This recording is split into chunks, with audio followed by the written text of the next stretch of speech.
4 doctors, 2 nurses, and at least 6 family members were bitten or scratched before security managed to lock the victims in the examination room. The clinic went into lockdown around 1 in the morning. Local police are there now. The report says the situation is contained, but they're requesting additional medical personnel and hazmat teams. They think it might be some kind of severe rabies variant, or maybe something in the boar system, some kind of bacterial infection they haven't identified yet. Emily's getting more calls. Hold on. She's telling me there are reports of more animal sightings in Millwood. Foxes, deer, acting strangely aggressive. One deer crashed through a living room window on the north side of town about an hour ago. Homeowner shot it, said it kept trying to get up even after being hit multiple times. Fish and Wildlife is investigating the forest area east of Millwood. There's an old site out there, some kind of industrial property from the 70s that was closed down and fenced off. They're wondering if there's contamination, maybe chemical runoff getting into the groundwater. I'm trying to piece this together for you because honestly it's not entirely clear what's happening. We have sick animals, we have bite victims who died and then apparently woke up violent and confused. We have a small town clinic in lockdown, and we have state agencies trying to figure out if there's an environmental hazard.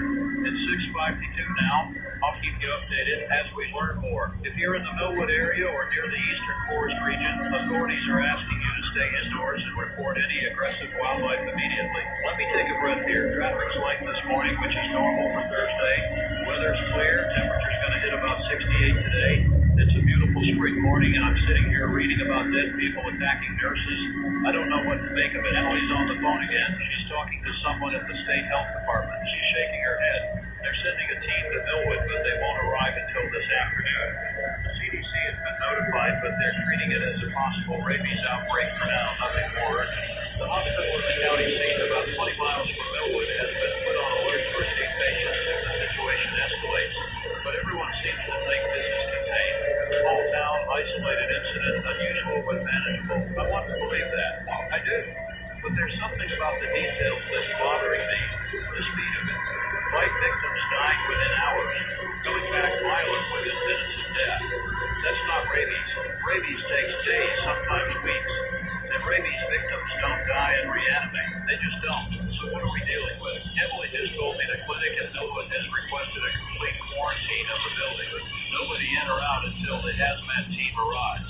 The people who were bitten during the initial attack, the barricaded in this house. They're showing symptoms already. Fucking zombies out there destroying the city. Since they were exposed. Whatever this is, it moves Hope them boards can hold them fucking windows and doors, man. Got a piano in front of the door blocking the staircase, man, so like, there ain't nothing getting in that door. Beyond our training and resources, the initial 3 patients are extremely violent and do not respond to verbal commands or pain compliance techniques. They appear to have no recognition of family or staff, attempting to bite and scratch anyone who approaches.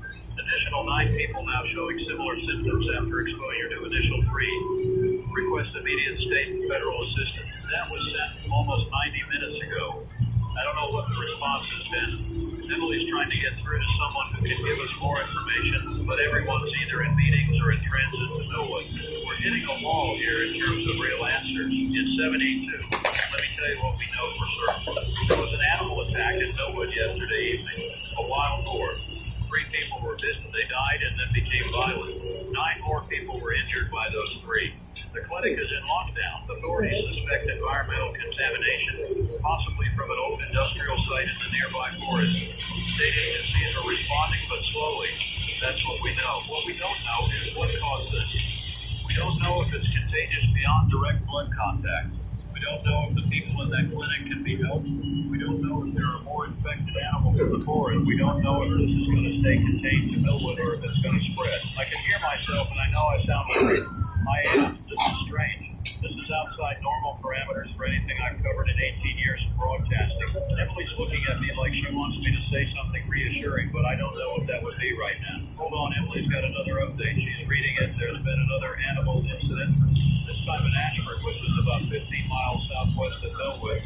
Foxes, 3 attacked the farmer in his barn around dawn. He managed to get to his truck and drive to the emergency room. He's being treated now. The foxes apparently followed him part of the way, chasing his vehicle.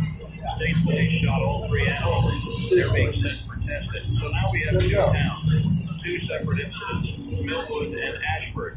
Both involve wildlife from forest areas. Both involve unusual aggression and behavioral changes in animals. The health department is now saying this could be a regional contamination event affecting wildlife across multiple counties. They're advising people in rural areas to avoid contact with any wild animals and to report sightings immediately. I'm looking at a map here. Millwood and Ashburg are on opposite sides of the Eastern Forest Preserve. That's about 30 square miles of protected woodland. If there's something in that forest, something in the water or soil that's affecting animals, then we could be looking at a much larger problem than one clinic in one small town. It's 7-Eleven now. The sun's been up for about an hour. People are getting ready for work, taking kids to school, starting their normal Thursday routines. And somewhere out there in the forest, something is very wrong. Animals are sick, people are sick, and nobody seems to know exactly what's happening or how to stop it. Emily just got word that the elementary school in Millwood has canceled classes for today. Parents were notified by automated message about 20 minutes ago. The official reason given is ongoing public health investigation. That's good. That's the right move. Keep kids home, keep people inside until we understand what we're dealing with. I'm going to take a short break, get some water, see if Emily can get anyone from the state health department on the line. We'll be right back. We're back at 7:19, and I've got Dr. Sarah Chen from the state health department on the line. Emily's patching her through now, but she's on another call. She'll be with us in just a moment. While we wait, let me tell you what else we're hearing. The hazmat team that was supposed to arrive in Millwood this afternoon has been bumped up to priority response. They're en route now, should arrive within the hour. The National Guard has been notified and is on standby. Nobody's using the word emergency yet officially, but the response suggests that it's being taken very seriously at the state level. Dr. Chen isn't available yet. Emily's telling me she's in a briefing that's running long. We'll try to get her later. In the meantime, I want to talk about this old industrial site that keeps being mentioned. Emily did some digging in her archive. Back in 1974, there was a government contractor that operated a facility in the Eastern Forest area. They handled various materials for the nuclear industry. The facility was shut down in 1981 after some kind of regulatory violation. The site was supposedly cleaned up and sealed, but there were concerns at the time that the cleanup wasn't thorough. Local environmental groups raised objections. There were a few news stories about it in the early 80s. Then it fell off the radar. The land was fenced off and forgotten. If that site is leaking now, if nuclear waste or contaminated material has been seeping into the groundwater for years, decades even, then we could be looking at radiation exposure. But radiation doesn't cause animals to become aggressive and attack people. Radiation causes cancer, tissue damage, acute sickness. It doesn't cause behavioral changes like what's being reported. Unless we're talking about mutation, radiation can cause genetic mutations, can affect microorganisms, bacteria, viruses. If something in that soil or water has mutated, if bacteria or some kind of pathogen has been altered by long-term radiation exposure, then maybe possibly we're looking at a new kind of infection, something that affects the nervous system rapidly, causes extreme aggression, shuts down higher brain function. I'm speculating now. I want to be clear about that. I'm not a scientist. I'm a radio host trying to make sense of incomplete information. But the pieces are there. Old nuclear sites, contamination, sick animals, rapidly spreading infection that causes death and violent reanimation. It sounds like something from a movie, but it's happening right now 40 miles from where I'm sitting. It's 7:28.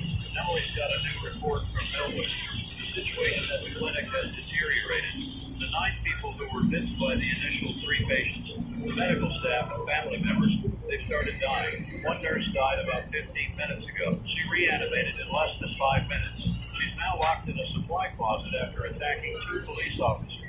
Both officers were bitten. They're being restrained and monitored. This is spreading. Every person who gets bitten becomes infected within hours. Every person who dies from the infection comes back violent, and everyone they attack becomes infected in turn. It's exponential. The math on this is terrifying. If it gets out of that clinic, the Millwood police chief has ordered a perimeter around the clinic. Nobody gets in or out. The problem is that some family members left before the lockdown was fully enforced. They went home. If any of them were exposed, if any of them start showing symptoms, they could infect their own households before anyone realizes what's happening. I'm watching Emily's face as she reads these updates and she looks scared. I don't blame her. I'm scared too. This morning I woke up thinking I'd talk about traffic and weather and maybe some local school board meetings. Now I'm reading about people dying and attacking each other, and I don't have any answers to give you. The farmer from Ashford who was attacked by the foxes. He's at County Memorial Hospital. Emily just got word that he's developed a fever. He's being isolated. The hospital is taking precautions, treating it as a potential infectious disease, but they still don't know what they're dealing with. They've drawn blood and samples from the state lab, but results won't come back for hours at minimum, possibly days, depending on what kind of testing needs to be done. I need you to understand something. The authorities are reacting to this, but they're reacting to something they don't understand. They're following protocols designed for known diseases, known threats. Doesn't fit any existing protocol. So there's confusion, there's delay, there's bureaucracy getting in the way of rapid response. By the time everyone understands what this is, it might be too late to be dated. That sounds alarmist. I know it does. But I'm looking at the timeline here. First animal attack yesterday evening around 7. First human death around midnight. First secondary infections around 1 in the morning. By dawn, we have multiple towns affected, multiple animal incidents, and a clinic full of infected people that's barely holding together. That's less than 12 hours from initial contact to complete crisis in a contained location. What happens when it's not contained? It's 7:38 now. I'm going to give you some practical information. If you live in or near Millwood, stay inside, lock your doors. Do not let anyone in unless you can verify they're uninjured and healthy.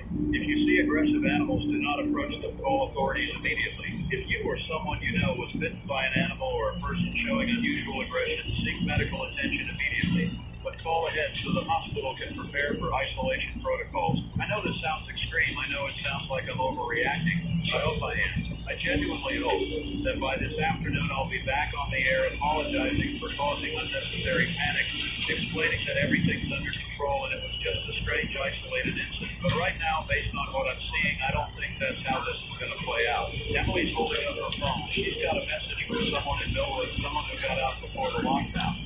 This person says the sounds coming from the clinic are inhuman, screaming but not normal screaming, guttural, animal sounds. The police have set up barriers a block away in every direction.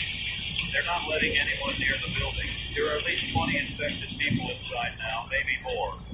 The officers outside don't know what to do. They're waiting for state support that's still 30 minutes away. I'm thinking about the people trapped in that clinic, the ones who aren't infected yet.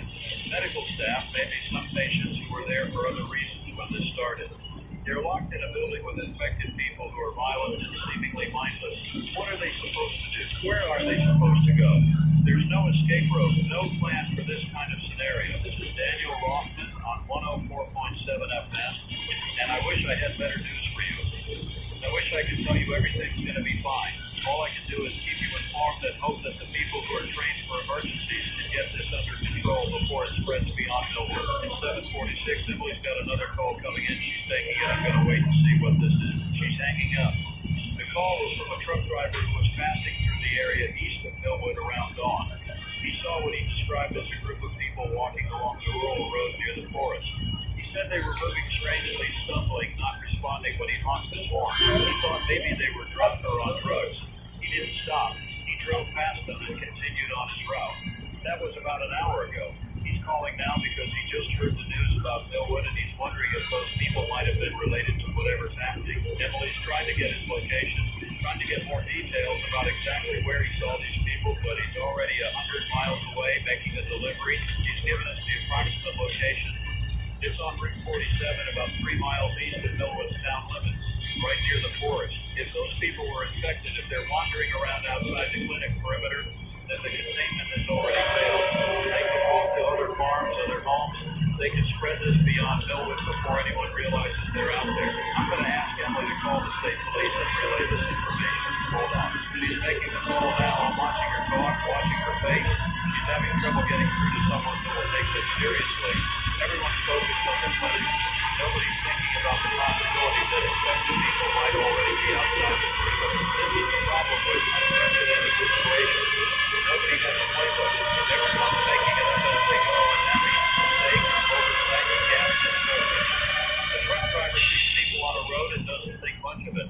Why would he? By the time he realizes those people might be infected, they're gone, disappeared into the countryside. It's 7:54 now.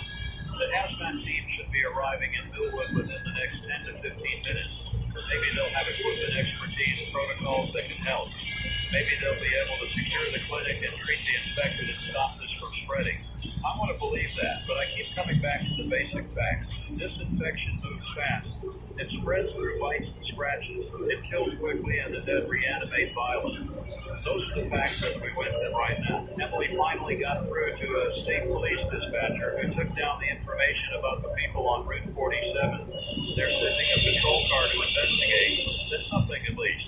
Maybe they'll find those people, maybe they'll be able to help them before they hurt anyone else. I'm realizing I haven't eaten anything today except that cold coffee. My hands are shaking slightly. Adrenaline, probably. Or just the stress of trying to process all this information and relay it to you in a way that makes sense.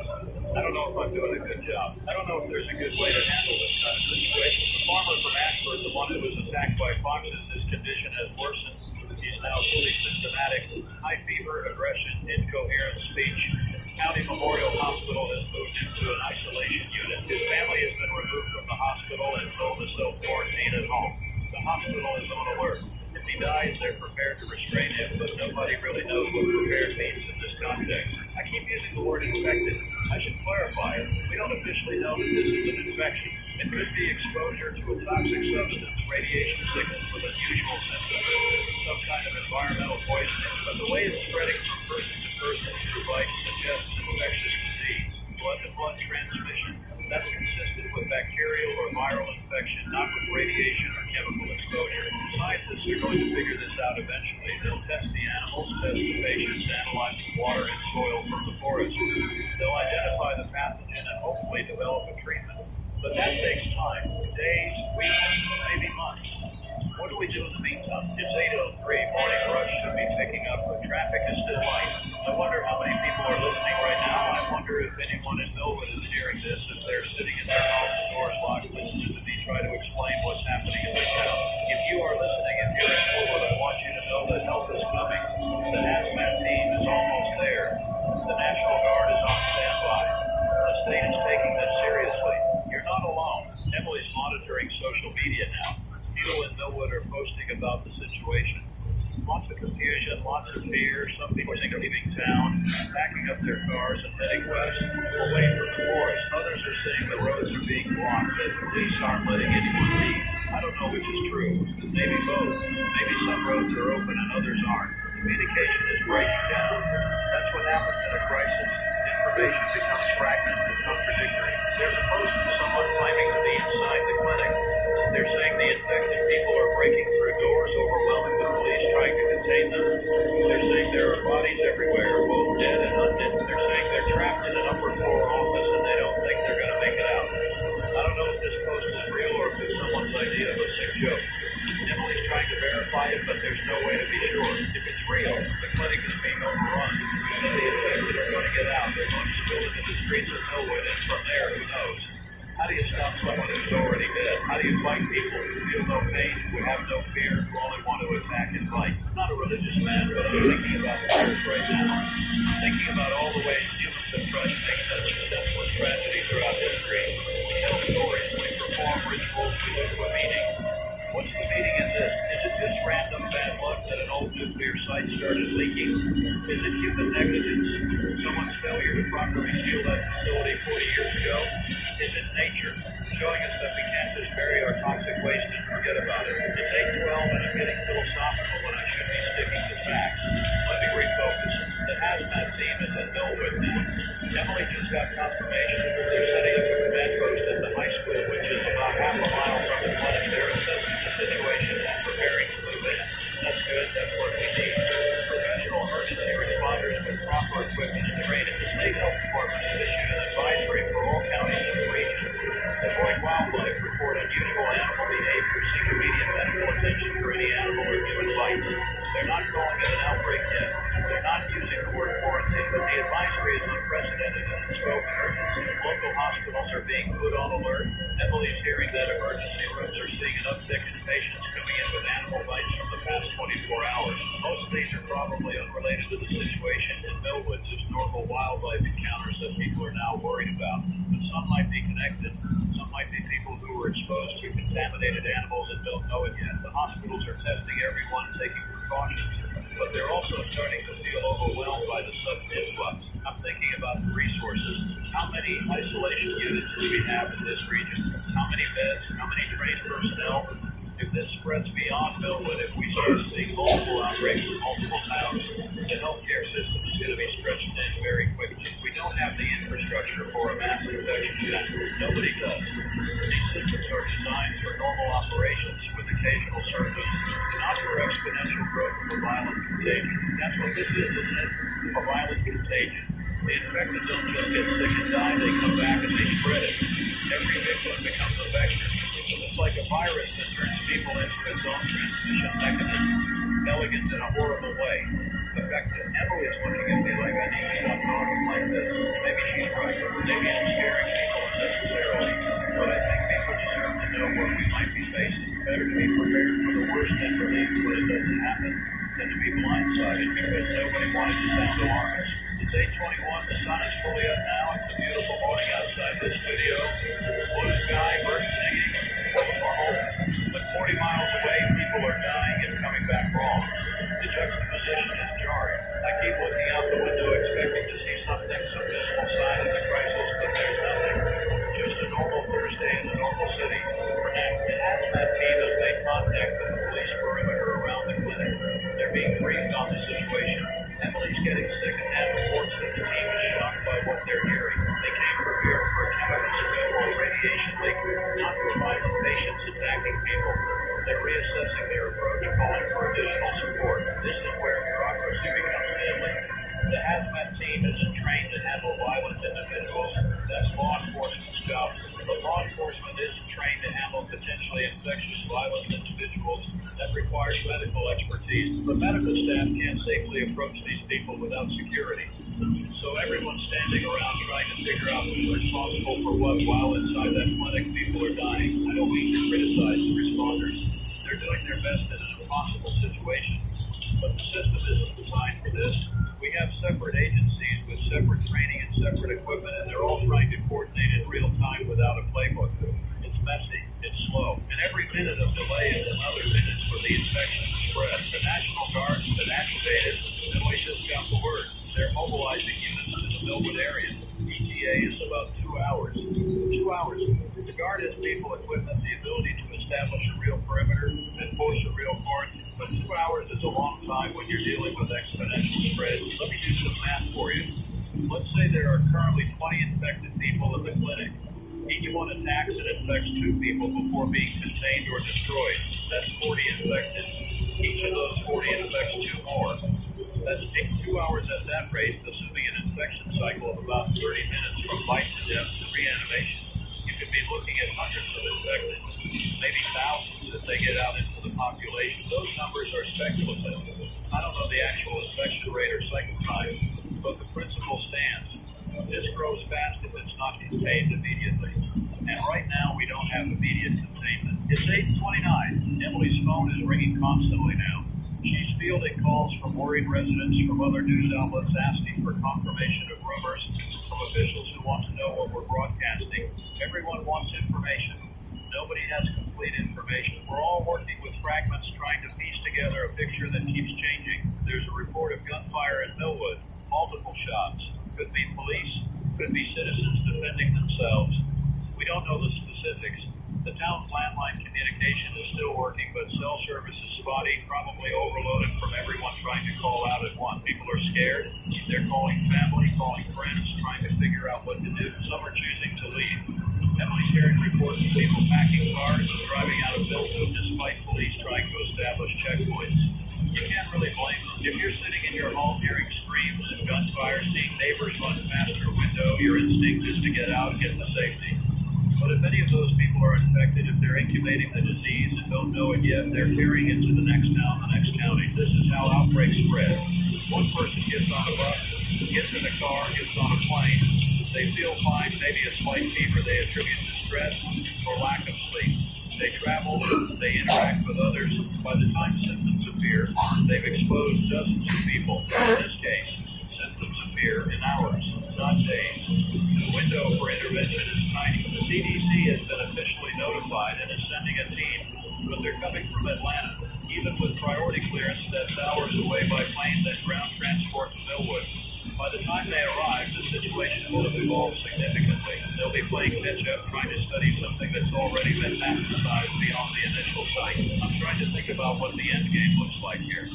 Best case scenario, the National Guard arrives, establishes a hard perimeter around Millwood. Nobody gets in or out. The infected are eliminated or contained. The town is quarantined for weeks, while medical teams figure out treatment options and ensure no one else is incubating the disease. The old nuclear site is sealed properly. The contamination is cleaned up, and this becomes a tragic but contained incident. Regional crisis, not national or local. Worst case scenario, the infection spreads beyond Millwood before containment can be established. Multiple towns become infected. The disease reaches urban areas where population density allows for rapid exponential growth. Healthcare systems collapse. Normal social order breaks down. We're looking at a societal level event, not just a medical one. I don't know which scenario we're heading for. I genuinely don't. It's 8:39 and we're still in the early stages. The next few hours are going to be critical. Emily just showed me something on her tablet, satellite imagery of Millwood from about an hour ago. You can see people in the streets clustering around the clinic. You can see vehicles at the police perimeter. You can see what looks like smoke, maybe from a fire on the north side of town. Damage is blurry, but you get a sense of Trying chaos. to break down the damn door. God, I'm not going downstairs. I just locked this door. This is so fucked up. Police aren't stopping them on all routes. They can't. They don't have enough personnel to block every road every half out of town. So people are leaving, scattering to the wind, potentially carrying the infection with them. The farmer at County Memorial Hospital has died. Emily just got the news. He died at 8:30. Hospital staff immediately placed his body in a secured room. They're monitoring for any signs of reanimation. If what happened in Millwood happens here, he'll reanimate within minutes. The hospital is prepared, at least as prepared as they can be. Security is standing by. Medical staff have been moved to a safe distance. Everyone's watching and waiting. This is the first time the infection will be observed in a controlled environment with medical professionals present.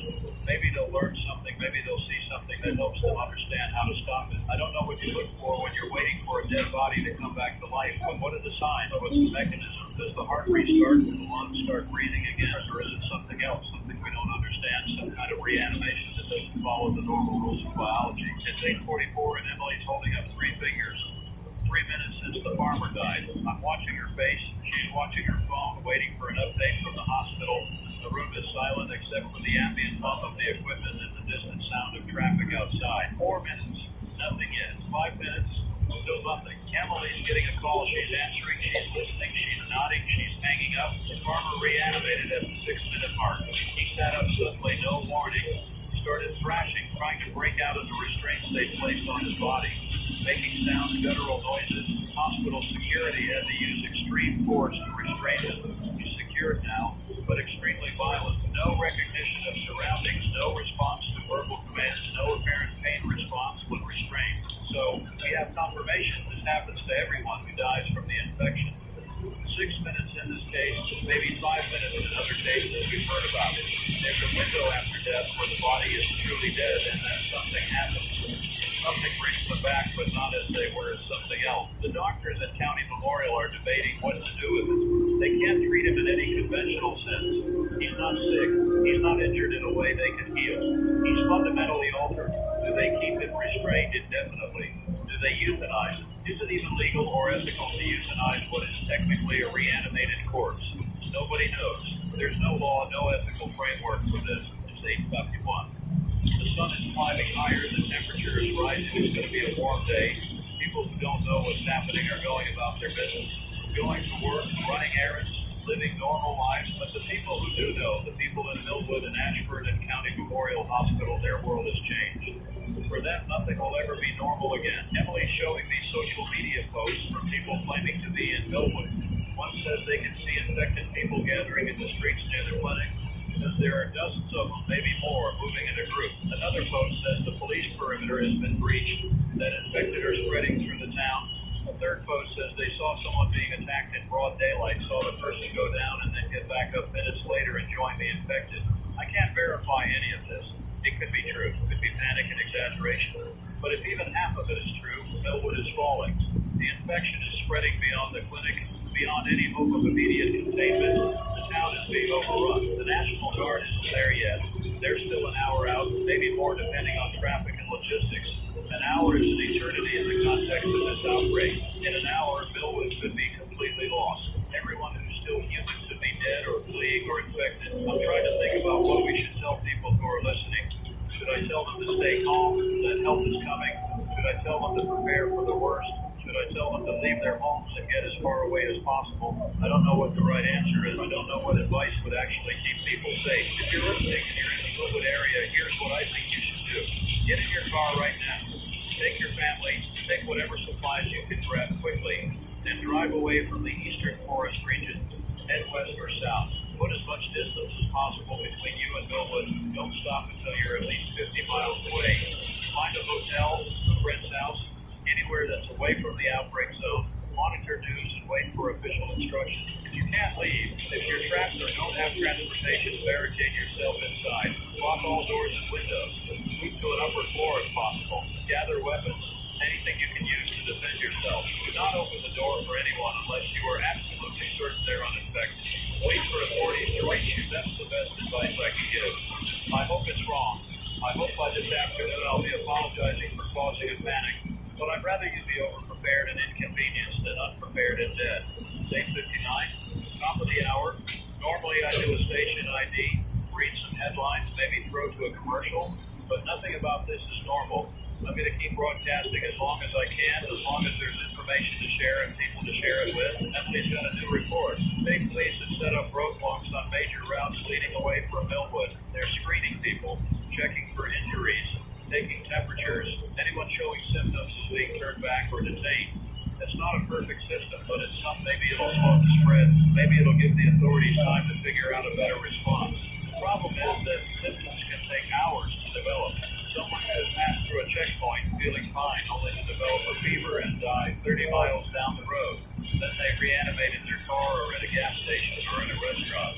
And the infection spreads to a new location. You can't screen for something with a delayed onset.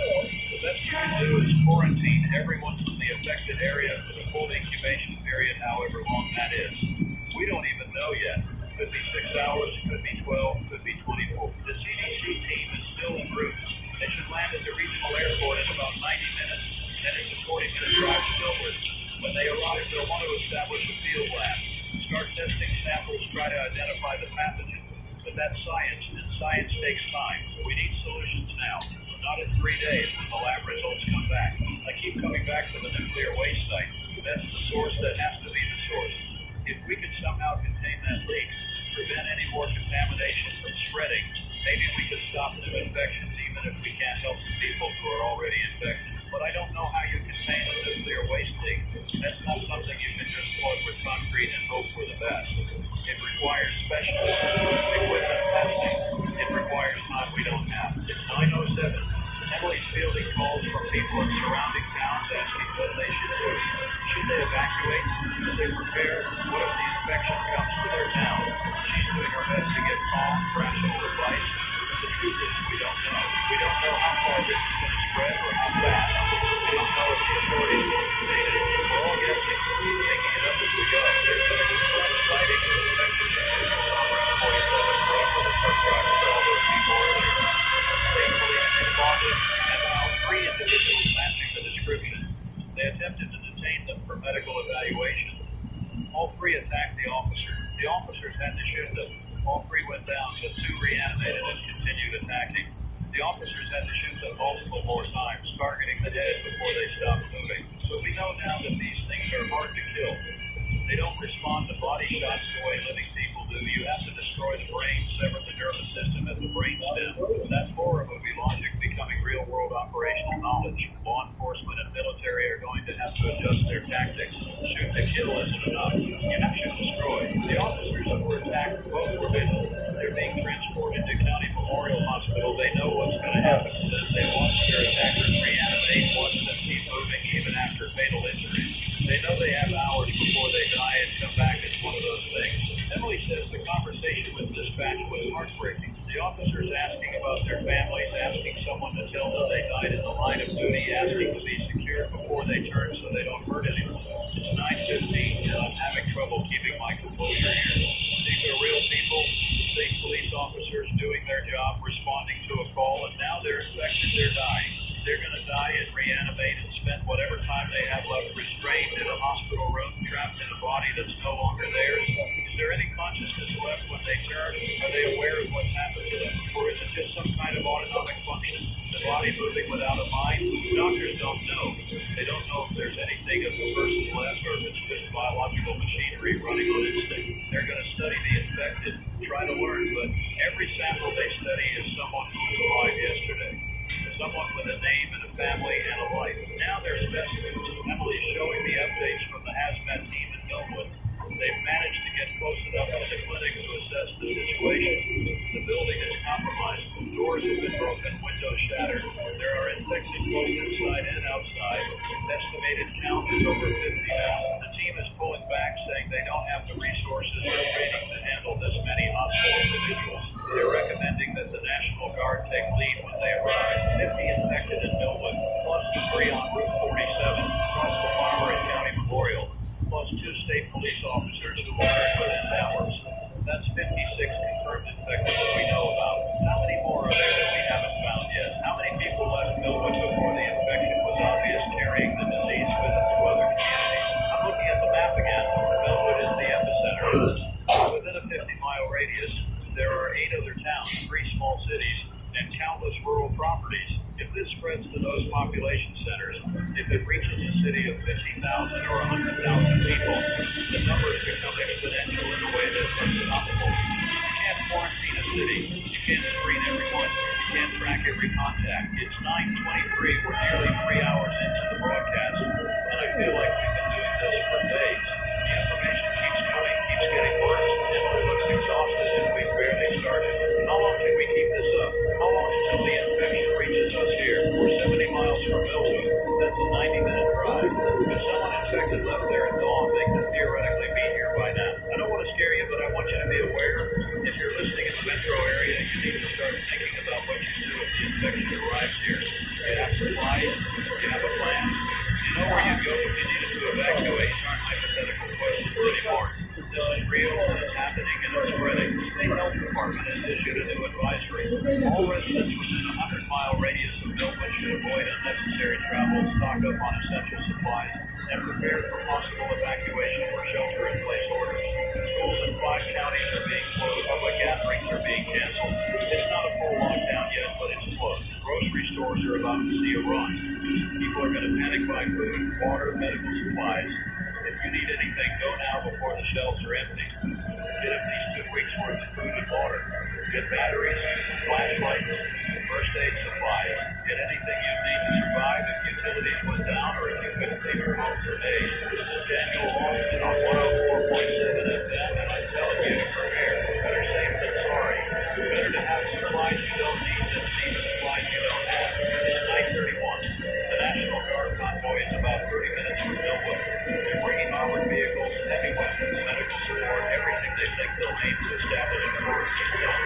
Nobody's really done this before. Nobody's established a quarantine around an active outbreak of reanimated infected. The protocols don't exist. They're going to have to figure it out in real time. Emily's got a call from someone claiming to be a scientist, someone who worked on environmental studies in the region years ago. This person says the nuclear waste site was never properly cleaned up, that the contractors cut corners, buried waste that should have been removed, sealed containers that were already corroding.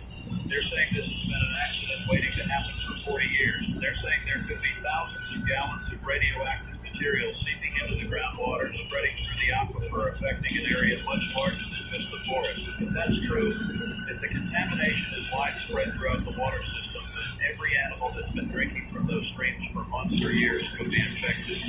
Not just the ones we've seen so far. Hundreds of animals, maybe thousands, wild boar, deer, foxes, raccoons, all potentially carrying the mutated bacteria or whatever it is that's causing this. And any of them could wander into any town, any farm, and start a new outbreak. We thought this was one town, one incident. It might be regional, it might be everywhere the water flows. I'm trying not to catastrophize, but the implications are staggering. If the source is widespread contamination, then we're not dealing with one outbreak we can contain. We're dealing with multiple potential outbreak sites across hundreds of square miles.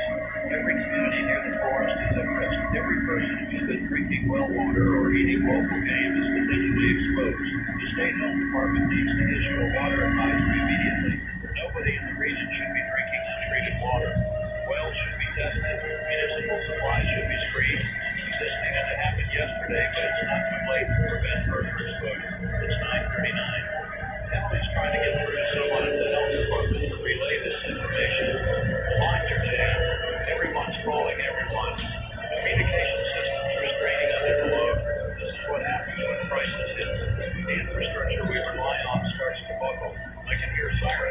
right now. Multiple sirens overlapping, police, ambulances, fire trucks. Something's happening somewhere in the city. This is checking the emergency scanner. There's been an incident at County Memorial Hospital. Tuesday, police officers were missing.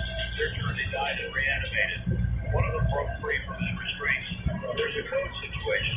Hospital security is responding. This is happening here now, not 40 miles away in some small town. Here in our city, the infection has arrived. Emily's getting more details. The officer who broke free attacked the nurse. The nurse was injured, possibly bitten. Security managed to re-secure the officer, but now they have another person who might be infected. The hospital is going into lockdown. No visitors. Restricted access, only essential personnel. They're moving all patients away from the isolation wing. And the infected farmer who was already there, he's still secured, still violent. So now County Memorial has 3 infected individuals contained in their facility. 3 sources of potential contagion. Every doctor, every nurse, every security guard who interacts with them is at risk. How long can a hospital maintain that kind of containment? How long before someone makes a mistake? Before restraints fail, before the infected break out and start spreading through the building? Hospitals are places full of vulnerable people, sick people, elderly people, people recovering from surgery. If the infection gets loose in a hospital, it's a massacre. It's 9:47. I'm watching Emily coordinate with our news team, making sure everyone knows what's happening, making sure we have people ready to cover breaking developments. But I'm also watching her face and I can see the fear. We're all feeling it now. This isn't just a story we're reporting. This is our lives, our city, our families at risk. My wife is at home. I called her during the break, told her to lock the doors, stay inside, don't let anyone in. She asked me if she should leave, if she should drive to her sister's place in another state. I didn't know what to tell her. Is it safer to stay or go? If she stays, she might be trapped if things get worse. If she goes, she might carry the infection with her, might spread it somewhere new. There's no good answer. The National Guard is arriving in Millwood now. Emily's getting reports. They're setting up a perimeter around the town, blocking all roads in and out. They're using armored vehicles to create physical barriers. Nobody gets in or out without their authorization. It's a full military quarantine. Inside Millwood, they're preparing to sweep the town, locate all infected individuals, eliminate them if necessary. It's going to be urban combat, but against an enemy that doesn't take cover, doesn't retreat, doesn't do anything except attack. The Guard has been briefed on targeting the head, destroying the brain. They know what they're facing, but knowing and experiencing are different things. Imagine being a soldier, seeing something that looks like a person running at you. Your training says target center mass, but your briefing says that won't work. You have to aim for the head. Split-second decision. You hesitate, you die or get infected. You shoot too quickly, you might kill someone who's not infected. The psychological toll is going to be enormous. It's 9:55. We're approaching the 3-hour mark. I need to take a short break, get some water, clear my head. Emily needs a break too. We're going to step away for 5 minutes, then we'll be back with more updates. This is Daniel Rothman on 104.7 FM. Stay with us. Stay back and free.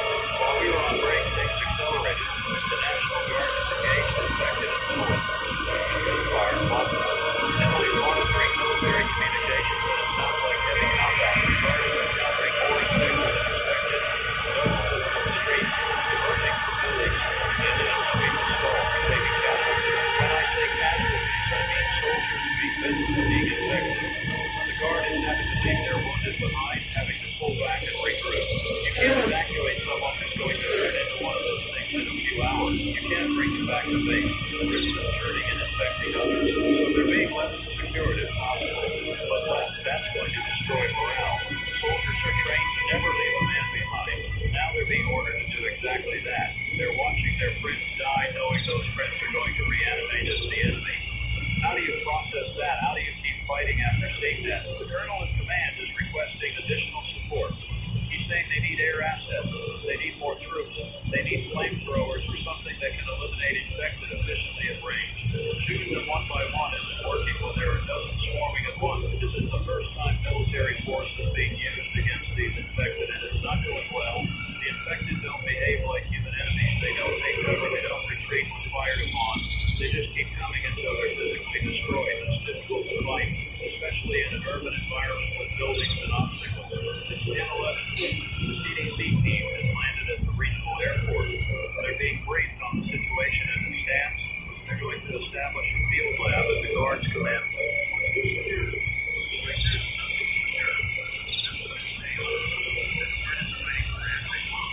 I gotta turn this fucking radio off. Fuck.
Hello everyone, Matt here again. If you want to jump straight into the story, you'll find these timestamp in the comments below. If you're not aware, I am doing these quick introductions to show YouTube that there is a human creating this channel. We start. We'll let you know End Times Ambience is now on Spotify and Rumble. Links in the comments below, as well as Patreon, where you'll get exclusive videos and early access to my shows. So I'll be honest, before I started this channel, I was not familiar with the SCP Foundation. But after tons and tons of requests to do scenarios based on the Foundation, I have been checking out the man. And I can't get either of them. One picked up, said about 3 words, and hung up. The other didn't answer at all. That's never happened. Something's going on in there that they won't say out loud. Is there any indication of what specifically happened over there? That's what nobody will say. What I'm getting from every source I've reached tonight is that the region's just not responding. Not to us. Not to anyone. You reach out to any contact on that side of the world and there's nothing on the other end. I've talked to 3 other networks tonight. They're all getting the same thing. No signal problems they can identify. No interference, just silence. Jeff, stay close. We're joined now by Dr. Harding, a solar physicist who spent nearly a decade in federal research. Dr. Harding, thank you for being here at this hour. I'll help when I Out can. the fucking door, man. I want to be upfront. I'm watching the same feeds you are tonight. I don't have any special access right now. But the timing of what we're seeing has my attention, and I'd rather work through it out loud than sit here quietly. When you say the timing, what exactly stands out to you? Japan goes dark at approximately 6 in the morning local time. That's sunrise. The Indonesian reports come in at their sunrise. Australia, same thing. Every blackout we're tracking tonight lines up with the moment daylight hits that location. And that means something to you. I don't know what it means yet. It could be coincidence. There's no solar event in my data that would explain a communications blackout of this scale. No flare, nothing in the atmospheric readings, nothing that would cut signals this completely and this fast. I keep looking for a mechanism, and I can't find one. What can you rule out? I've been trying to rule things out for 3 hours. It's not a flare, we'd have seen that coming, Dave. I can't believe how they bang it out there. I fucking know we're in here. Fucking terrifying.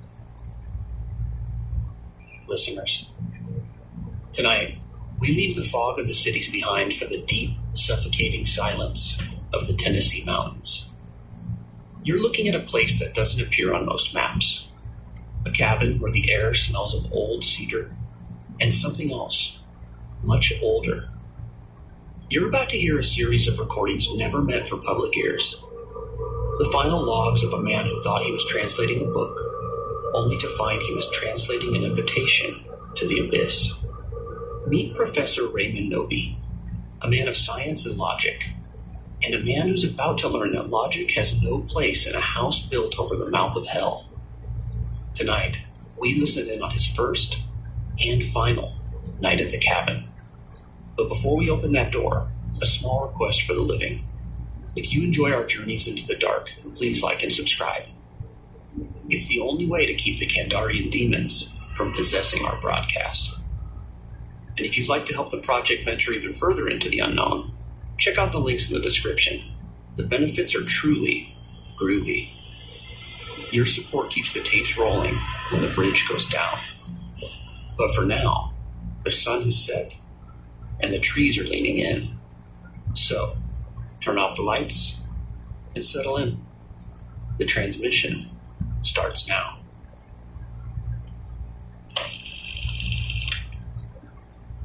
Log entry 1, Professor Raymond Noby.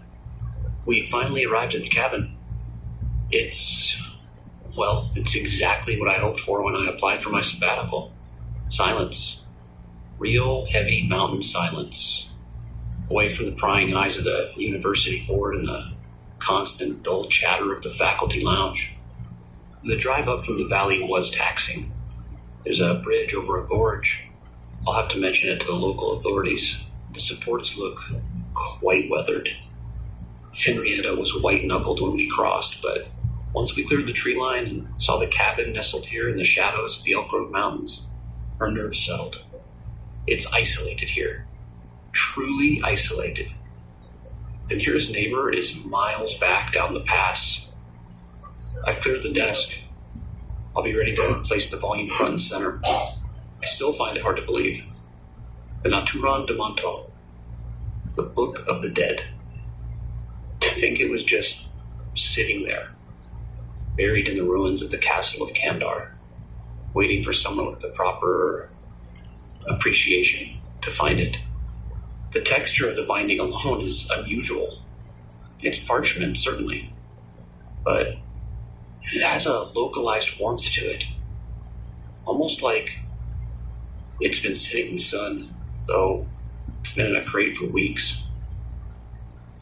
I brought the shortwave radio along to maintain a link to the department back in town, but I find myself hesitant to even turn it on. I didn't come here to talk to the world, I came here to talk to the past. Henrietta's in the kitchen right now. She's still fussing over the wood stove. She thinks I'm here for the fresh air. In a way, she's right. I needed air that hasn't been breathed by 1,000 students. Tonight, after dinner, I'll begin the first phonetic transcriptions. The script is unlike anything in the Sumerian or Babylonian records. This is older, much older. If my theories are correct, these incantations aren't just descriptions. They're keys. I can feel the weight of it. Even now. I have to go. Henrietta's calling. Log 1 concluded.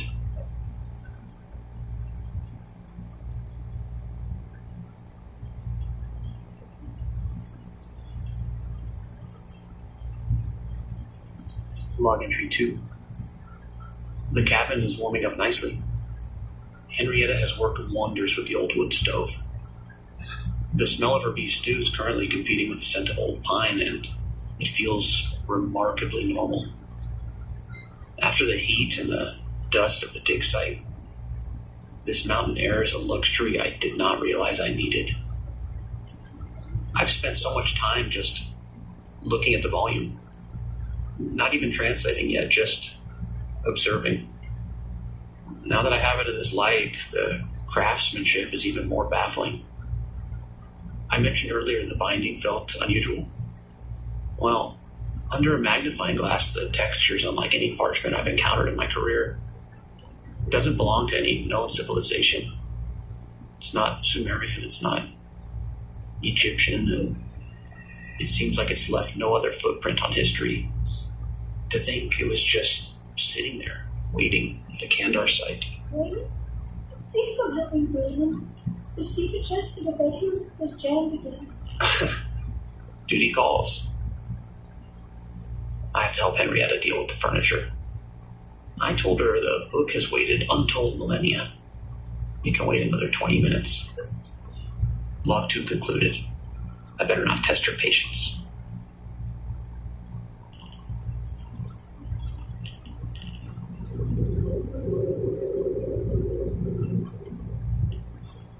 Log entry 3.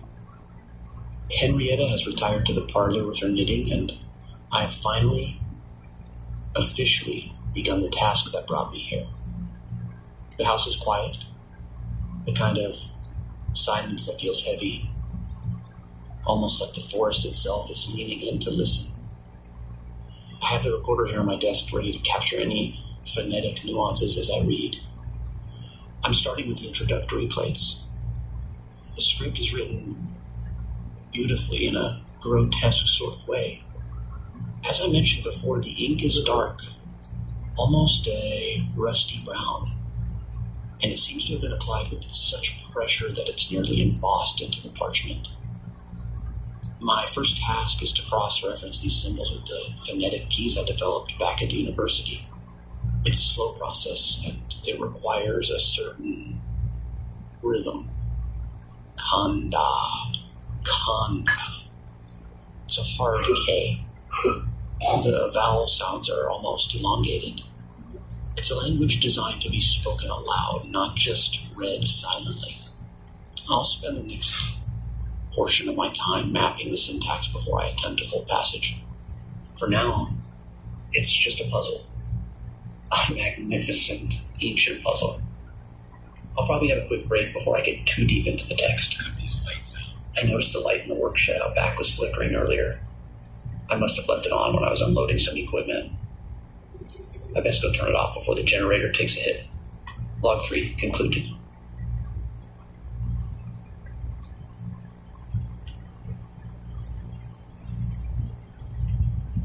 Log entry 4. I've just returned from walking the perimeter. The mountain air has a way of sharpening the senses. Or maybe it's just the isolation playing tricks on my nerves. I went out to the woodshed to investigate the flickering light, and as suspected, just a loose bulb in the overhead fixture. Quick turn of the wrist, and connection steady again. The shed is well stocked for the season. Backup generator, and a surprisingly heavy-duty set of hardware.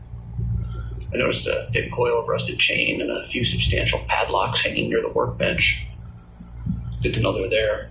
In a place this remote, one never knows when you might need to secure a door or lash down equipment against a mountain gale. I'm back in the study now. Henrietta's already settling in for the night, and the house is finally quiet enough for me to focus. I've glanced towards the pantry a few times. The fruit cellar is right where the floor plan indicated.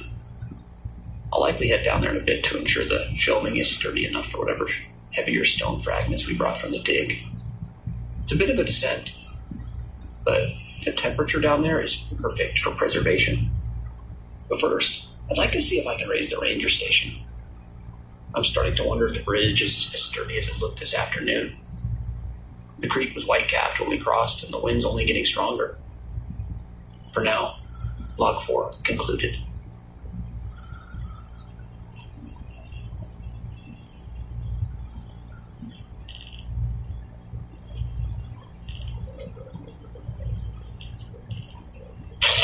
Station 4.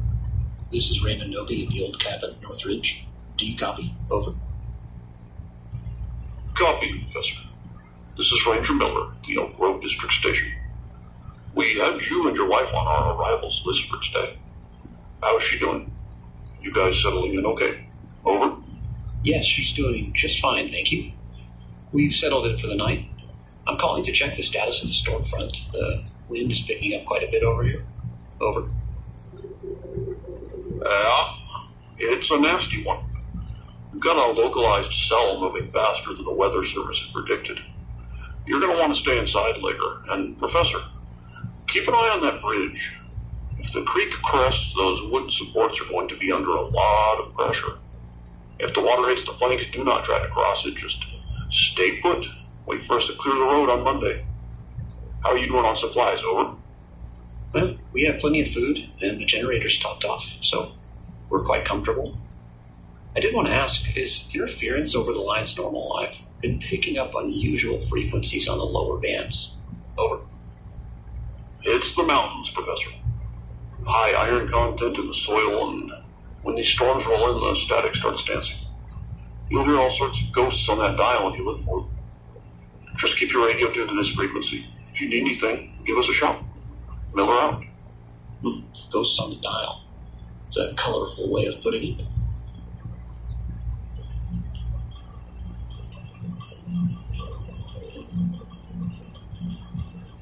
I've just finished speaking with Ranger Miller down at the district office. He seems to be a capable man. He's confirmed what I suspected. There might be a storm escalating later. The bridge could become a point of concern, but for now we're secure. He did mention ghosts on the radio. He meant interference, of course, but as I sit here with the Maturando open before me, the world feels weighty. The ranger's voice was welcome. It was a tether to the world outside. I've only been up here a night, but still, it's easy to feel like the only man left on Earth when you're way up here all by yourselves. I'm going to head down to the pantry now. I want to check that fruit cellar before any rain does come. I want to be sure the foundation's as solid as the ranger thinks. Log 5, concluded.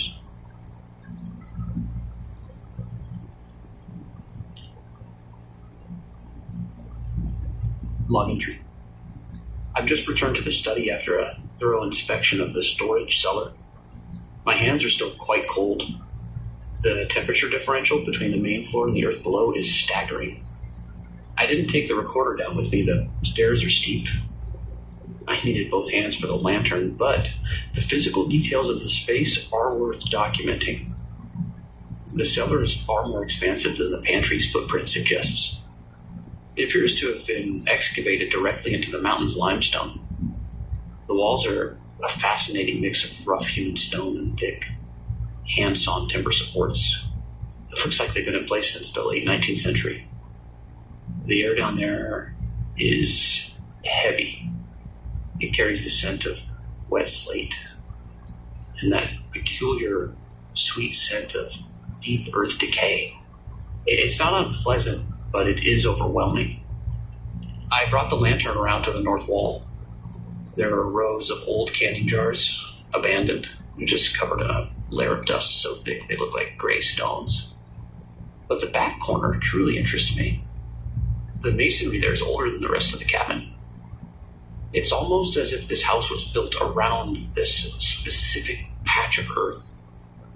It'll be the ideal location for the Kandar artifacts. The stone walls provide a natural shield against the elements, and the isolation from the main living quarters will ensure my work remains undisturbed. I've already identified a spot for the Naturantamento, a small alcove carved into the stone, almost like a natural altar. It's curious the way the shadows fall down there. Even with the lantern, the dark seems to retreat, only reluctantly. And despite the overall chill, there's a localized warmth near the center of the floor. Maybe it's a thermal vent in the rock. I'll have to check the floor for cracks in the morning. But for now, the cellar is secure. It's a tomb of a room, silent and waiting. I really like the quiet of it. Later on, I'll check and see if Ranger Miller has any updates for the bridge. If the water level continues to rise, we will be cut off by midnight. Log concluded.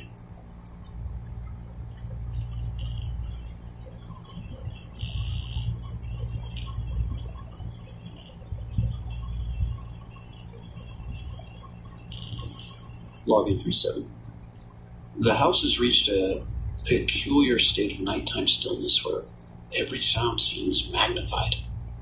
I can hear Henrietta in the next room. She's humming that old lullaby again. It's the one she used to sing to Annie when she was still small. It's a comforting sound. It grounds me, especially when I'm staring at these rather grim illustrations in the Naturantamento. I find myself wishing Annie was here with us. I do know she's much better off continuing her own studies back at the university. She has her mother's ears and my stubbornness when it comes to the archives. I'll have to write to her soon. I want to tell her about the cabin. She's always loved the mountains. It's strange how a simple melody can cut through the weight of 1,000-year-old text. One moment I'm lost in the phonetics of a lost civilization, and the next I'm back in our nursery in the city. It's a necessary balance, I suppose. Research like this can be a lonely pursuit if you don't have a tether to the living. I made significant progress on the first 5 plates. I'm beginning to see that the text isn't just a history, it's a series of instructions. An invitation of sorts. I'll spend the rest of the hour cross-referencing the stellar charts in the back of the book with the current mountain sky, assuming these clouds ever break. Log 7 concluded. I think I'll go tell Henrietta to save some of that humming for tomorrow. I don't want her to wear herself out.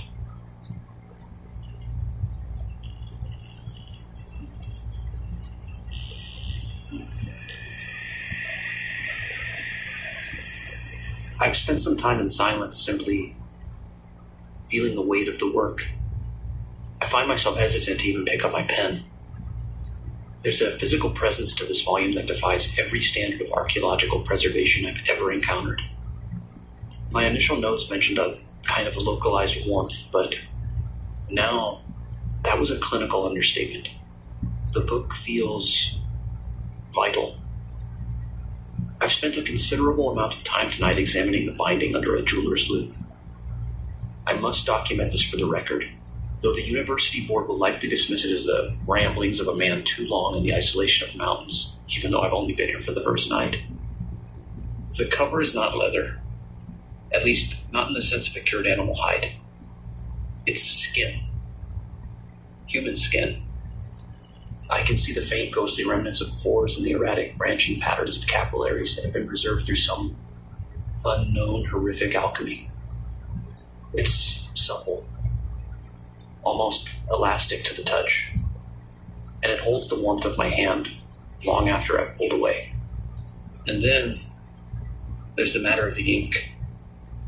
In the lamplight, it doesn't appear as a dry pigment. It has a kind of depth to it.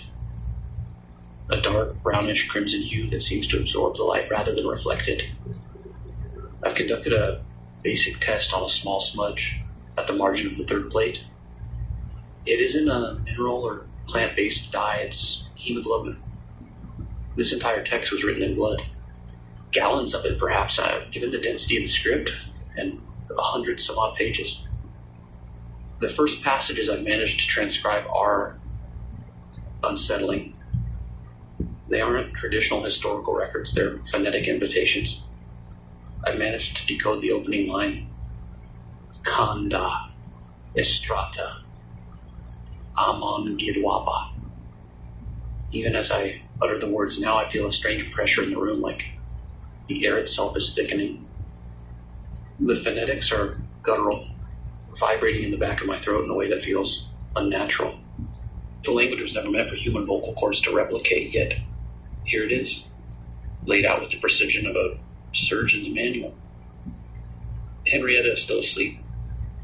I find myself glancing towards the bedroom door every time I finish a sentence. I have this kind of irrational sense that the book is listening, that it's waiting for me to speak the words with enough conviction to bridge whatever gap exists between its world and ours. Later, I will be attempting a more formal reading of the first incantation, for the sake of the recording and for the sake of the science. Research note concluded.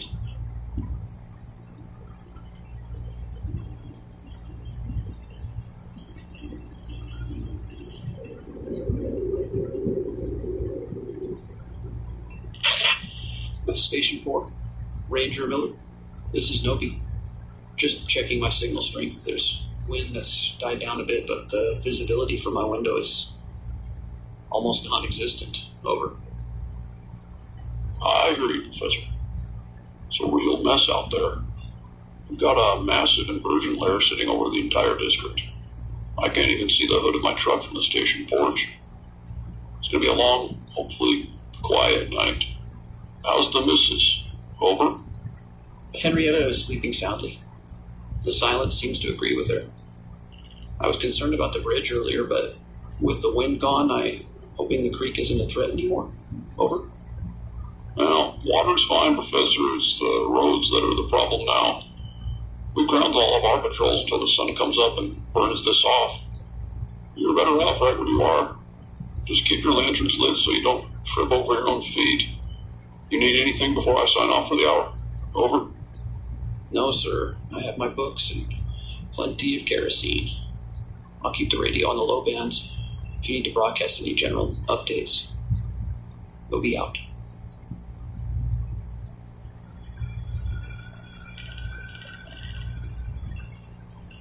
Search note. The atmosphere is shifted with a finality that's almost startling.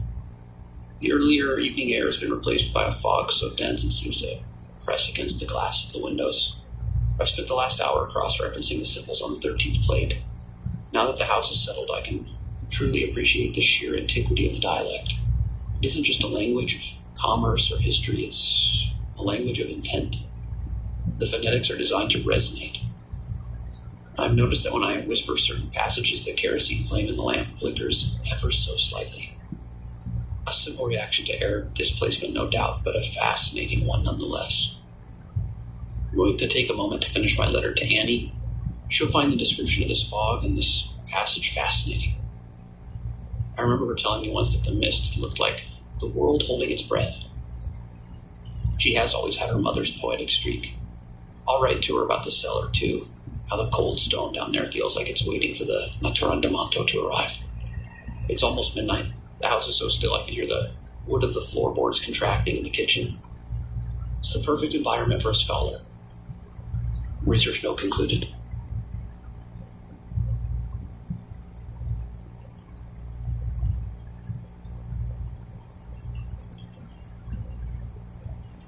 I've spent some time cross-referencing property deeds I found in the desk drawer with astronomical charts in the final pages of the Naturandamanto. I've stumbled upon a geographical coincidence that, well, coincidence seems like a woefully inadequate word. According to these old survey maps from the 1920s, this cabin wasn't placed here for the view or for access to the creek. It was built directly over a localized magnetic anomaly, a kind of dead spot in the mountain's natural limestone. And here, in the text, the author describes a convergence of the still earth, a place where the veil between states of being is naturally thin. The discovery is unsettling because of the sheer precision of it. The coordinates for this convergence match the cellar of this cabin to within a few meters. It implies that the previous owners, or perhaps whoever commissioned the build, knew exactly what they were sitting on. It also explains why the fruit cellar feels so remarkably cold and why the silence up here feels heavy. It's not so much the altitude, it's the location. But the truly strange part is the illustration on page 44. It depicts a structure almost identical to this cabin, but surrounded by a kind of dense, swirling mist. A lot like the fog currently pressing against my windows. The text beneath it translates to, "The silence is the invitation." It suggests the lack of sound isn't actually an absence, it's a requirement for the words to be heard. As a researcher, it's a tantalizing prospect. To think this environment, this specific fog-shrouded silence, is exactly what the ancients intended for the resuscitation of these passages. It's as if the mountain itself has prepared a stage for the work. I find the creepiness of the coincidence offset by the sheer academic luck of it all. To be in the right place at the right time with the right text. Well, I've checked on Henrietta. She's still sleeping, completely undisturbed by the fact that we are sitting atop a geographical anomaly. I'm going to begin the final phonetic rehearsal. If the silence is the invitation, I shouldn't keep the host waiting. Research note concluded.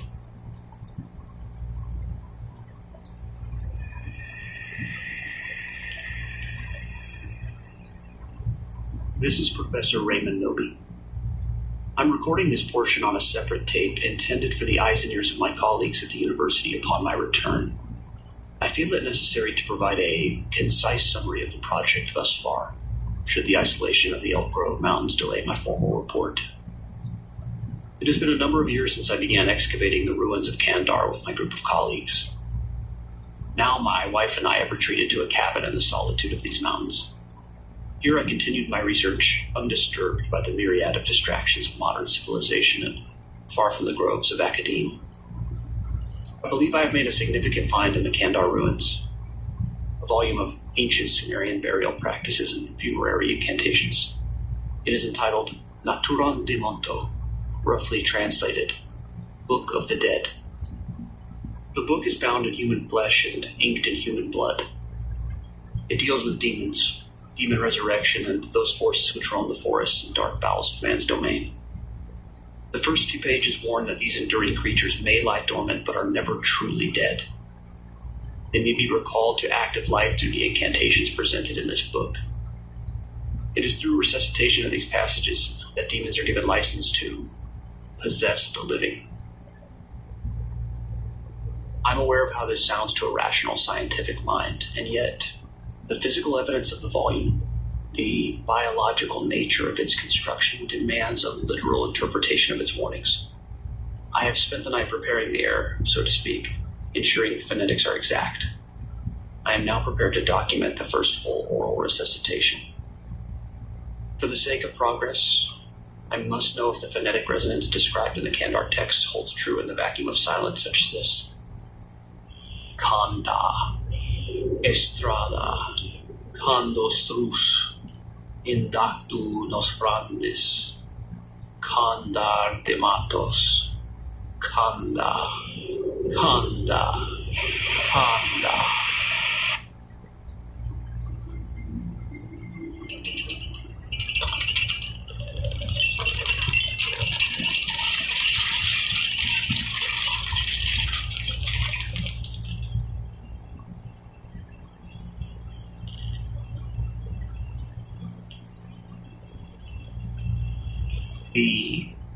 The air pressure in the room has dropped significantly. I can feel a kind of vibration in the floorboards, a sympathetic resonance. It's working. The language is reacting. Nobi, you there? Station 4 to Northridge, you copy? Over. Ranger Miller? Yes, sir, I'm here. I was just finishing some notes. You had me at a busy moment. Over. Professor, I'm doing a wideband check. Did you just have a hardware failure up there? A transformer blow or maybe a lightning strike we didn't see? Over. Everything's intact here, Miller. The lights flickered for a second, but the generator is steady. Why do you ask? Over. Well, because every single one of our monitoring frequencies just took a massive hit, a needle peg spike. But that's not the weird part. About 60 seconds ago, a signal broke through one of our channels. High frequency, rhythmic. Sounded like someone was shouting underwater. It was centered near your ridge. I thought maybe you were running some kind of high gain research equipment I didn't know about. Over. I was merely recording some audio for the university archive, sir. Vocal playback. Is it possible my recorder's internal magnets could have caused a broadcast? Over. Not a chance. Not on this scale. Whoever that was, it knocked out our telemetry for the whole North Pass. And Professor, the fog. Trackers are showing a hole in the mist out there. Something punched through it from the ground up. Listen, the air up here is getting charged, so if you've got any sensitive electronics, I'd unplug them. I don't like the way the needles are dancing. Miller out.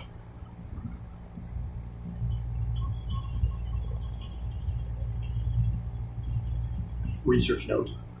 The phonetic experiment has yielded a result far beyond my initial calculations. It appears the resuscitation of the funerary passages didn't just resonate within the room, it almost broadcasted. Ranger Miller reported a phantom signal on the emergency bands, a rhythmic pattern that matches the cadence of the Sumerian text. As for the hole in the fog he described, it implies a massive displacement of atmospheric pressure, as if the words themselves possess a kind of physical mass. I've noticed the shadows in the hallway have become elongated, and the floorboards leading to the pantry are vibrating with a frequency I can feel in my teeth. Henrietta's awake. I can hear her in the kitchen. She isn't turning on the lights. She's just standing there in the dark, looking towards the cellar door. She asked me if I heard a scratching in the floor. I told her it was probably mountain rats seeking shelter from the fog. Tomorrow I'll investigate the alcove more thoroughly. For tonight, the book should be returned to the dark. Research note concluded.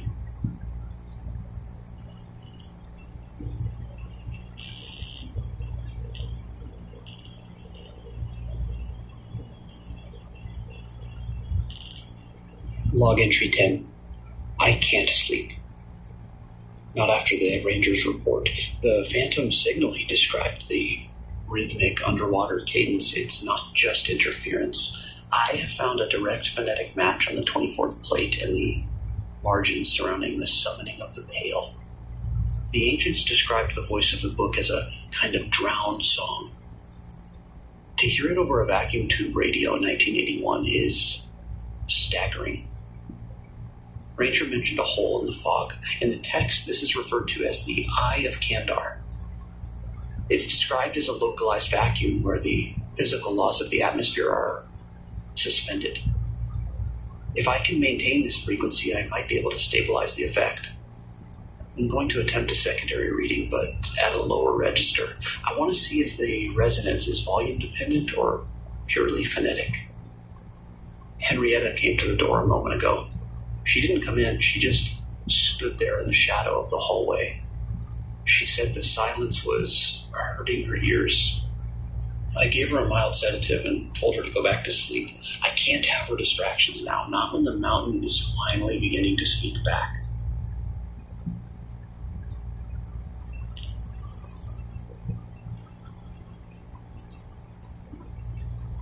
I'm deviating from the standard log format for a moment to document a kind of find within the find. While examining the 28th plate under the high-intensity lamp, I discovered a series of notations scrawled in the margins. They aren't part of the original Sumerian text. They appear to be in a medieval Latin script, though the ink is so faded it's nearly indistinguishable from the parchment itself. It seems I'm not the first to bring this volume to a place of isolation to hear it speak. The notes are frantic. The handwriting deteriorates as the pages progress. The previous translator speaks of the hole in the sky, the very phenomenon Ranger Miller just described over the shortwave. He calls it the vortex coelestium. He claims that the hole isn't an absence of air, but more of a kind of lens. He suggests when the incantations are spoken in a place of natural silence, the atmosphere becomes a magnifying glass for things that don't usually cast a shadow. I find myself debating the sanity of my predecessor. He writes of the woods becoming expectant. He claims the trees do not move because of the wind, but because they're leaning in to hear the phonetics more clearly. It's a classic case of isolation-induced psychosis, and yet I can't ignore the seismic spike Ranger Miller recorded. If the woods are expectant, it's because of a geological reaction to vocal frequencies. It's science, not sorcery. I'm looking at a specific warning now, circled in a dark brownish stain. It says, "Do not allow the silence to become absolute, for in the absolute silence, the voice of the Kandar is the only thing that remains." It's a chilling thought, isn't it? To be in a world where the only sound is this book. I've noticed that Henrietta's snoring has stopped. The cabin has reached a state of absolute silence, almost the way the note warns about. I can't even hear the generator anymore, though the lights are still burning. I'm going to attempt to bridge the two passages now, the invocation and the awakening. If the lens is open, I want to see what lies on the other side of the glass. Research note concluded.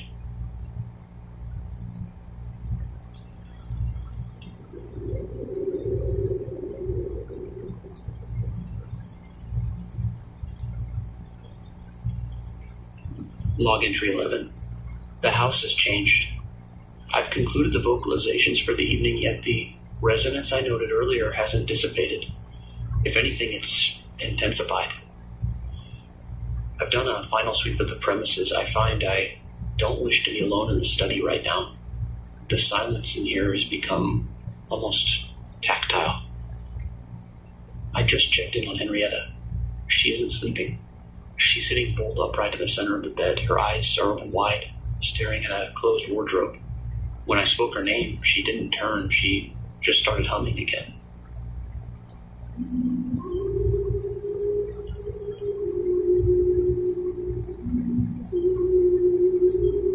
The lullaby.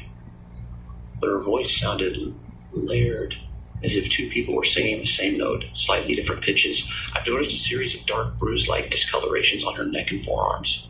She claims she doesn't feel them, but her skin is fever-hot to the touch. I fear the atmospheric charge the ranger mentioned is having a physiological effect on her nervous system. When I was in the kitchen earlier, I can't really explain this, but the windows were vibrating in their frames. Not from wind, the fog outside is still as a tomb, but from something external. When I press my ear to the glass, I don't hear the woods. I hear a sound that's almost like grinding teeth. And the trees. I could have sworn the oak near the porch was 20 feet back this morning, and now its branches are scraping against the gutter. It's as if this forest is contracting. I've barred the cellar. There's a hum from beneath the floorboards, and it's almost like a physical weight. It's making the silver service in the hutch rattle. As nervous as I am to be here in the study, I do want to be close to the shortwave in case the ranger breaks through again. There's almost a sense of, arrival in the air. As if the mountain has finished its breath and is finally about to exhale. Log 11 concluded. I think I'll leave the lights on tonight.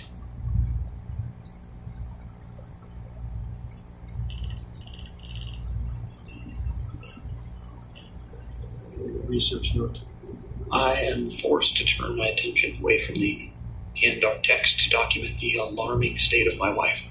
Henrietta's condition has bypassed simple hysteria or atmospheric sickness.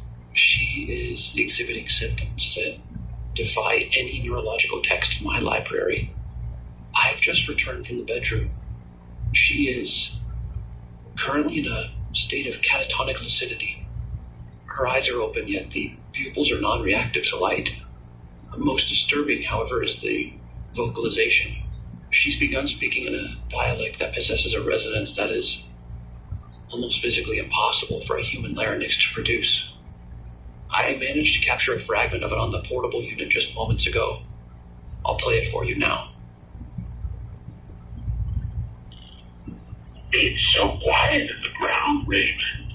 But we can hear you swiftly. Why don't you come down to the cellar? We have such pretty things to show you. We're going to pull your eyes out and let you see what we see.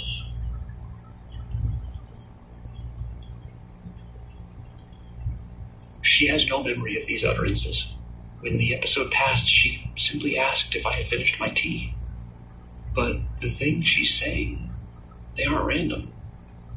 I think they're references to the sight of the sunless mentioned in the funerary plates. I find myself in a state of profound professional conflict. As a husband, I should be seeking medical assistance, though with the bridge in the state it is and the fog, it's an impossibility.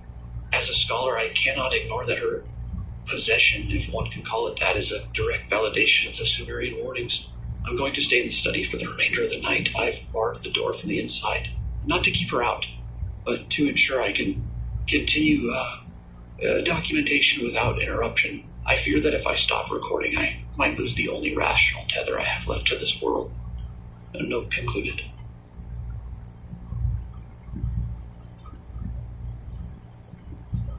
Log entry 12. I have decided I can no longer remain a passive observer in this house. Moments ago, I opened the door to the study and checked the hallway.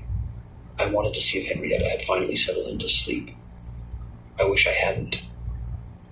She was standing at the far end of the corridor near the kitchen. The lights had failed in that part of the house, but she was visible nonetheless. Her eyes, they weren't reflecting light, they were emitting it. A pale, milky luminescence that seemed to cut through the darkness like twin searchlights. And that sound, that damn lullaby. Hush, little baby. She was humming it, but the pitch was vibrating at a frequency that made the framed photographs on the wall rattle. I watched her for a few seconds.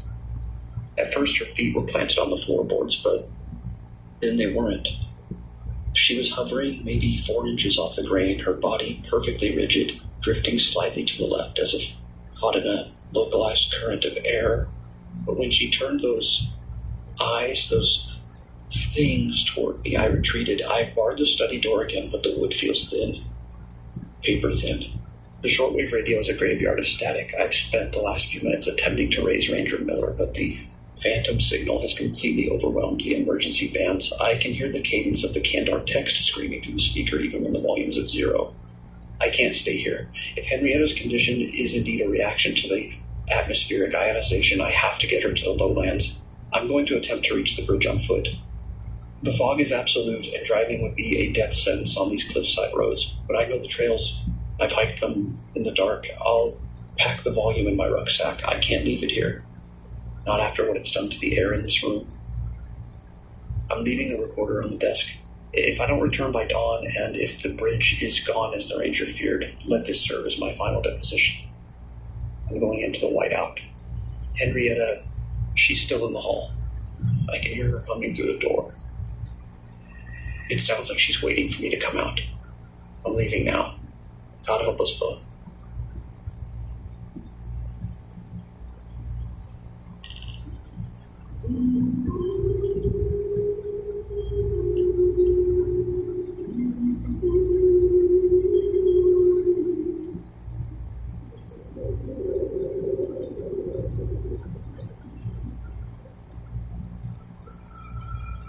Log entry 13. I didn't make it. I couldn't even reach the trailhead. I'm back in the study and I've barred the door.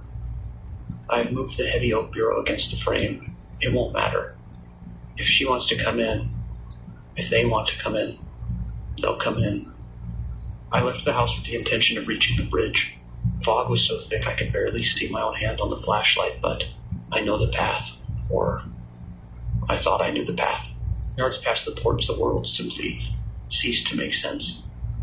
The landmarks I've used for years, the split rock, the old surveyor's post, were gone, replaced by a dense beef timber that shouldn't exist.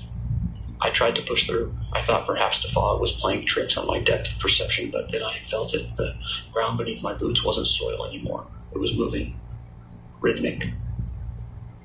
And then the sound. Not the wind. There is no wind. It was sound of wood against wood, a deliberate, agonizing creak of limbs adjusting themselves to block my path.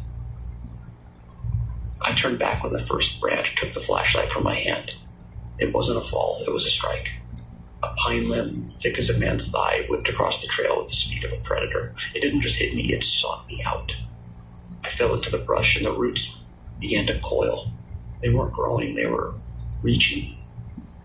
There's something out there in those woods. Something that's been given a shape by the words I spoke. It isn't just a haunting.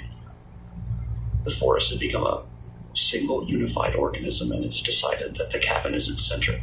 It didn't want me to leave. It pushed me back here. It herded me back to the house. I can hear them against the glass in the front of the house now.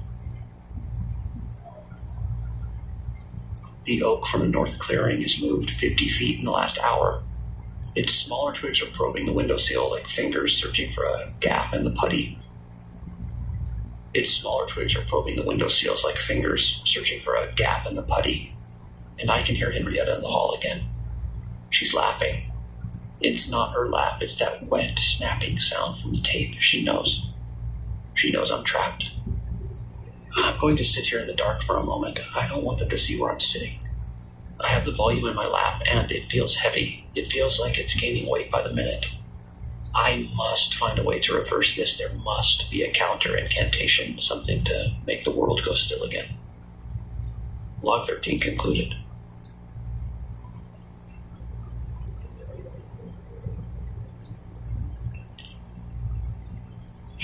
Picking something up on the shortwave. Miller? Ranger Miller, is that you? I'm here. I'm still in the cabin. Ranger Miller, the woods, the trees are moving. I need someone to come help me. Do you copy? Shop smart. Shop S-smart. You got that? We're more than just a department store. We're a way of life. Looking for the latest in household appliances? Or perhaps something for the great outdoors? Visit our sporting goods department for the new Remington bolt action. It's got a walnut stock, cobalt blue steel, and a hair trigger that'll make you the envy of the... What? No! This is an emergency frequency. Clear the line. Rangers, if you're hearing this, there's some kind of commercial bleeding over the band. I'm at the cabin. And remember, at S-Smart, we're always looking towards the future. Shop smart. Shop S-Smart. S-Smart? There isn't an S-Smart for 3 states. How is that signal even reaching this ridge?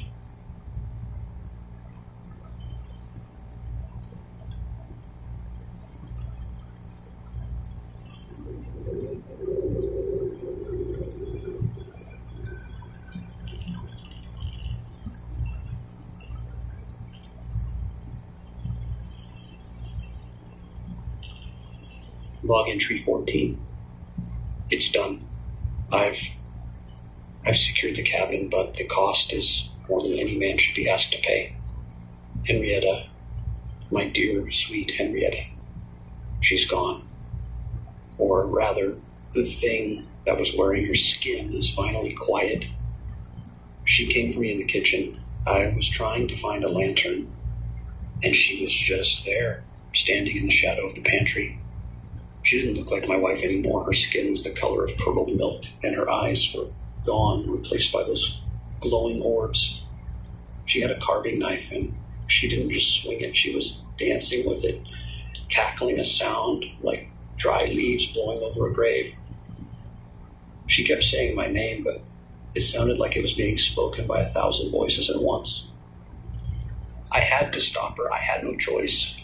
She was unnaturally strong. I managed to force her back towards the cellar hatch. The fight, it was a struggle against something ancient and foul. I buried her beneath the dirt floor of the fruit cellar. I piled heavy stones from the foundation over the spot, and I barred the door. But even through 2 inches of oak and a foot of earth, I can still hear her. I recorded the last moments before I closed the hatch. I needed proof that it wasn't her anymore. Oh, Raymond, you're crying. Does your hand hurt where I bit you?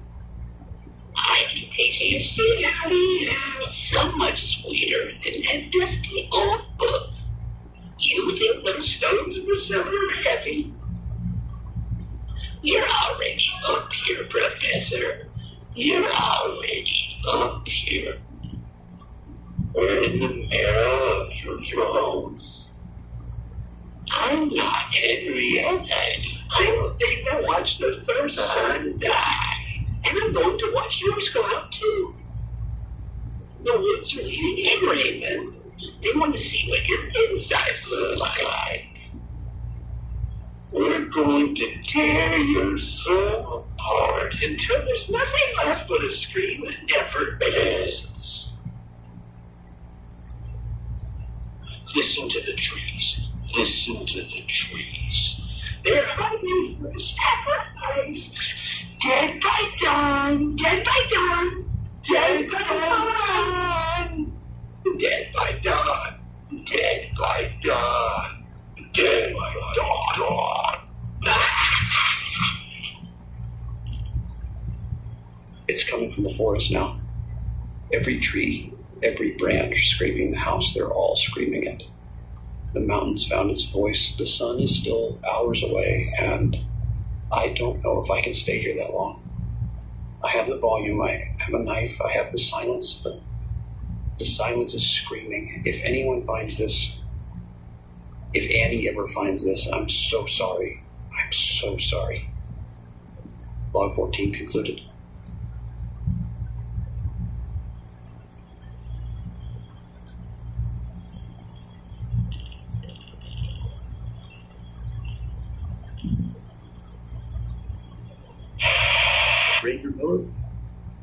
Ranger Miller, please, I've been trying to reach you. I've done something terrible. Henrietta I had to put her in the cellar. The woods are moving. They've taken the porch. Do you copy? Please tell me you copy. I copy, Professor. Slow down. We've been trying to get a signal through. The fog was blocking everything. I have a rescue team at the trailhead. We can't get their trucks through, but we're coming in on foot with chainsaws. We're only 20 minutes away.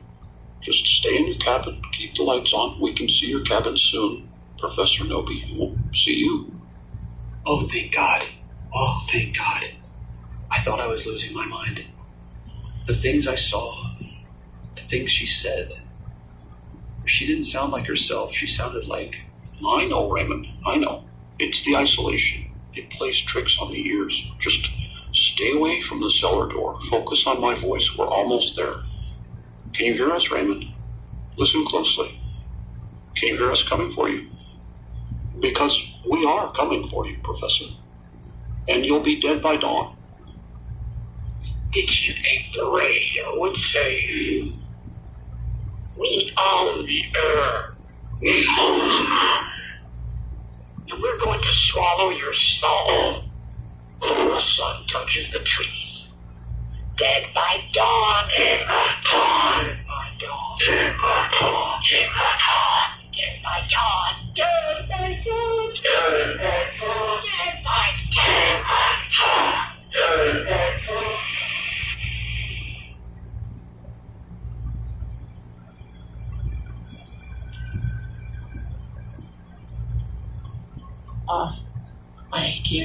I can't take it anymore. The radio, it was all a lie. They're in the walls, they're in the air. I've double barred the door, but I can hear them. I can hear them whispering my name through the keyhole. Why? Why are they torturing me like this? What do they want from me? Why are they torturing me like Because it's so much fun to watch you live. We want your soul, and we want it now. Log 15 concluded.